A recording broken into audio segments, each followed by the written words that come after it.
I want to talk to you a little bit about self-compassion and the power that it has to really serve and support and heal you in your journey. Self-compassion became a practice of mine that I really started back in 2016, 2017, when I was dealing with chronic adrenal fatigue, anxiety, and depression.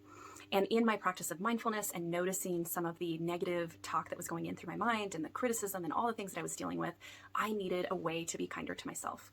And one of the mantras that I started to use right away was, what is the kindest thing that I can do for myself in this moment? And that really helped support me as I was healing and doing this new practice of mindfulness and being kinder to myself. Soon after, I learned about Kristen Neff, who is a thought leader and teacher in the practice of self-compassion. She has some books out there, workbooks, and a lot of resources. And so I've done a lot of studying under her, and I've used some of her tools and skills, and I wanted to share them really quickly with you here in this video in hopes that you'll be able to use that as well. So Kristen Neff describes that there's 3 elements to the practice of self-compassion, and the first one is self-kindness over self-criticism. So the moment that you notice that you have a negative or critical thought about yourself, perhaps because of a personality trait that you have, or maybe a mistake that you made, or maybe a way that you responded that you really didn't want to, or some emotion that you're struggling with in the moment, instead of, when you notice that you are experiencing that, instead of criticizing yourself, you do the practice of self-kindness.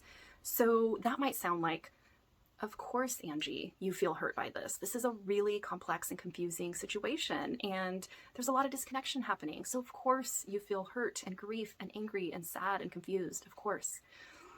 This is a practice of self-kindness and talking to yourself in the way that you might talk to a loved one, a friend, a younger child who is going through something difficult. It may also just be changing the dialogue that you have with yourself. Like if you say something like, oh, I'm such an idiot, I can't believe I did that again. You can notice that thought and choose self-kindness instead of self-criticism and say, you're learning. You're always working to do better. You can never be perfect, and that's okay, but we're learning, and that's okay. That's enough. So again, just being kinder to yourself in the dialogue that you're having. The second element to self-compassion is finding the common humanity in your experience. So what's very common is for people to start criticizing themselves and believing that they're the only one who thinks this way, they're the only one who behaves this way, they're the only one who's forgetful, the only one who makes these kinds of mistakes. And you start to isolate yourself from the rest of the world and thinking that you're wrong or broken or something's wrong with you.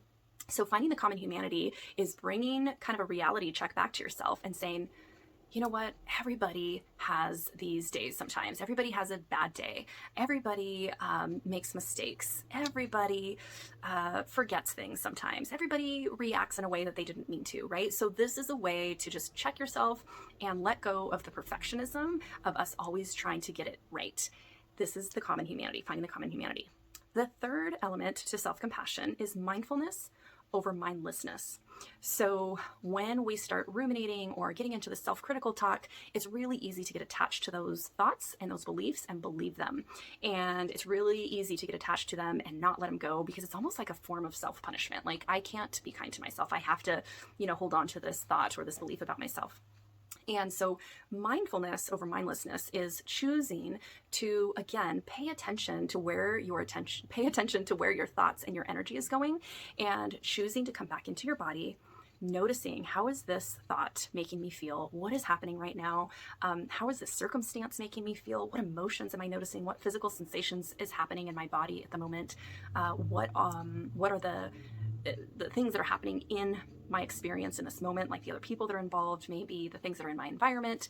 So really being mindful and bringing your attention back to the present moment instead of thinking back to the past about maybe something that happened or worrying about something in the future. So just to go back through that again, it's self-kindness over self-criticism. It's finding the common humanity instead of isolating yourself from everybody else.